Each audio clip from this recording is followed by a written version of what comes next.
안녕하십니까. 코로나 기수 경기 북부청 박수빈입니다. 득석!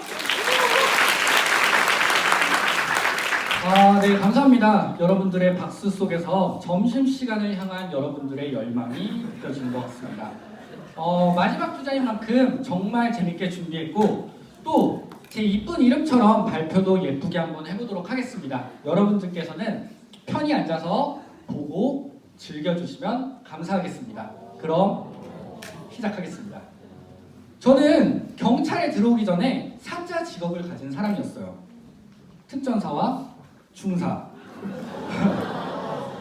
그러면 왜 사자 직업을 포기하고 경찰에 오게 되었는지, 꽃처럼 살아온 저의 과거와 앞으로 어떤 경찰이 될 것인지 저의 미래에 대해서 한번 발표해 보도록 하겠습니다. 먼저 제 인생에 있어 첫 번째 심어진 씨앗입니다. 88 올림픽의 열기는 너무나도 뜨거웠나 봅니다.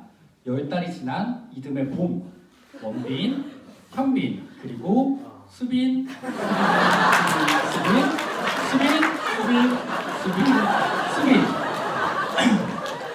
수빈이 태어나 대한민국 3대 미남을 완성하게 되죠.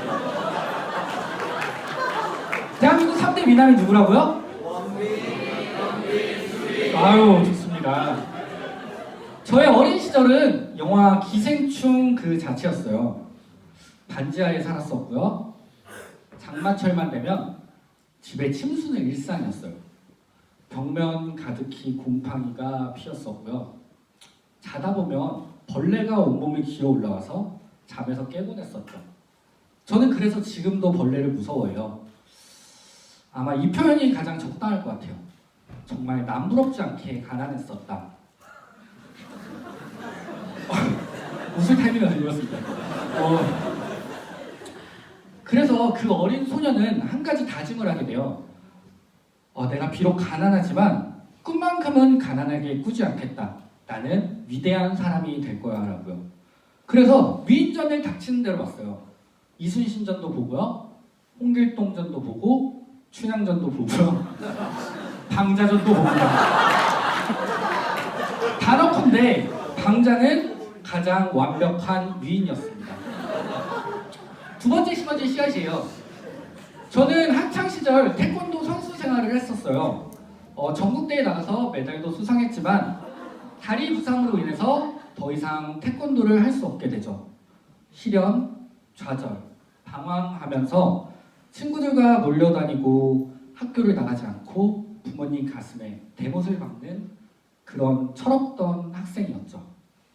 꿈도 희망도 없이 학창시절을 보내고 보니 어느덧 군대 갈 나이가 되었어요. 그래서 이리저리 찾아보던 도중에 특전사라는 걸 알게 돼요. 그래서 겁도 없이 특전사를 지원하는 실수를 하게 되죠. 내 생에 있어 가장 멋진 실수를. 세 번째 심어진 씨앗입니다. 가난했던 어린 소년의 꿈이 이루어지게 되죠. 낙하산을 타고 가슴에 하늘을 품으며 가장 높은 곳에서 세상을 내려다보고 천린군을 하며 전국 방방곳곳을 누비며 가장 넓은 곳을 바라보는 그런 위대한 사람이요. 선배님들께서 운이 좋게도 많이 예뻐해 주셔서 최연소 팀장과 함께 아랍에미레이트 파병을 다녀올 기회가 주어지게 됩니다. 파병 영상 보고 가고요.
네, 영상 잘 보셨나요? 네.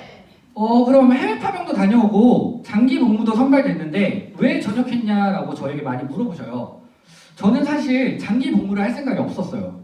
하지만 공부를 잘하던 누나가 로스쿨을 가게 되면서 누나의 학비를 지원해주기 위해 저는 장기 복무를 할 수밖에 없었죠. 7년이라는 시간 동안 1억이 넘는 돈을 누나에게 지원을 해줬어요. 그리고 조금씩 남은 돈을 가지고 29이란 적지 않은 나이에 전역 지원서를 집어던지고 노량진으로 상경하게 됩니다.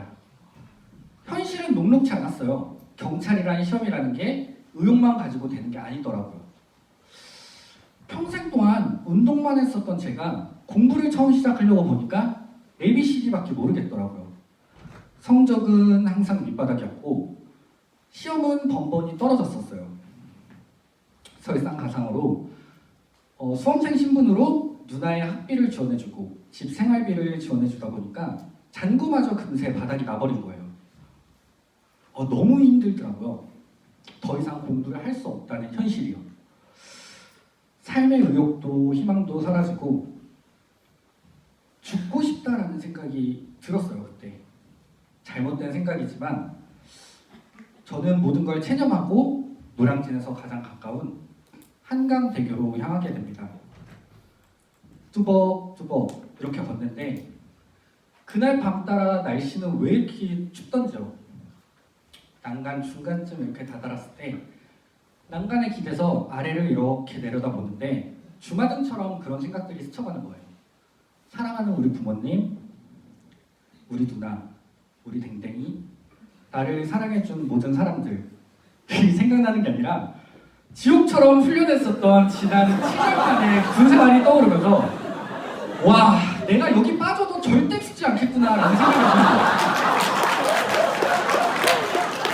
네, 그래서 모든 걸 체념하고 저는 집으로 다시 돌아가게 됐죠. 그래서 집에서 가장 가까운 독서실을 끊어요. 그래가지고 성실하게 공부를 하면서 공부를 하고 있는데 어느 날 누나한테 전화 한 통이 오는 거예요. 누나 변호사 시험 합격했다. 그동안 누나 뒷바라지 해준 거 고생 정말 많았다. 임자하고 싶은 대로 해. 임자 곁엔 내가 있잖아. 그래서 저는 누나에게 이렇게 대답을 해요. 누나, 내가 사자 직업을 포기를 못하겠다. 그래서 나는 형사를 할 거야. 내가 공부에 전념할 수 있게만 도와줘. 그러니까 며칠 뒤에 누나 명의로 된 신용카드를 하나 딱 주더라고요. 그 신용카드를 봤는데 문득 그런 생각이 드는 거예요. 가난했던 어린 시절 나는 돈이 전부인 줄만 알았는데 사회생활을 하고 나이를 먹고 보니 돈은 생각했던 것보다 더 최고더라고요. 왜 그런 얘기가 있잖아요. 행복을 돈으로 살 수 없다면 액수가 부족한 건 아닌지 다시 한번 생각해보자. 어쨌든 저는 누나의 지원을 받아서 19년 2차 경기 북부청 시험에 똑똑똑 문을 닫고 합격을 하게 됩니다. 그래서 지금 이 자리에 우리 동기 여러분들과 함께 할 수 있는 영광을 누리게 되죠. 지금부터 제가 아름답게 피어진 꽃에 대해서 본격적으로 얘기를 해보려고 해요. 10년 뒤 미래 계획을 세우려고 보니까 저에게는 너무 막연하게만 느껴졌어요. 그래서 내 인생을 한번 되돌아보자 라고 생각을 했는데 두 가지를 깨우치게 되더라고요. 첫 번째는 내가 무엇을 좋아하고 잘할 수 있는지, 그리고 두 번째는 오랜 시간 동안 내 인생을 되돌아보니까 이번 객관식 평가에서도 제가 문을 닫았더라고요. 네, 꼴찌했습니다. 그래서 나라는 사람이 누군지를 알게 되고 보니 막연하기만 했던 10년 뒤 미래 계획이 조금씩 보이기 시작하더라고요. 내 인생에는 많은 씨앗들이 뿌려져 있고 그 씨앗들은 조만간 아름다운 꽃이 될 것이라는 것을요. 먼저 7년 동안 특전사에서 생활을 했고 태권도, 유도, 특공무술, 크라브마가 등 무도 11단이라는 씨앗은 강력계 형사라는 꽃을 피울 거예요. 제가 강력계 형사를 가지 않는다는 것은 개인적으로 직무유기, 국가적으로 봤을 때 인적 자원 낭비라고 생각을 합니다. 가나안이라는 씨앗은요, 제가 경찰이 되어 내 주변에 있는 힘들고 어려운 분들을 위해서 베풀고 봉사하다 보면 그분들 얼굴에는 희망이라는 꽃이 피우겠죠. 학창시절 방황이라는 씨앗은 내가 형사가 되어 만나는 이런 어린 양들을 위해 나의 이야기를 들려주고 올바른 길로 선도하다 보면 분명 피우지 못한 아름다운 꽃을 피울 거예요. 그리고 원빈, 현빈과 함께 대한민국 3대 미남으로 어깨를 나란히 할 수 있는 수빈이라는 아름다운 꽃을 피워준 거는 우리 아버지의 강력한 씨앗이 아니었을까요?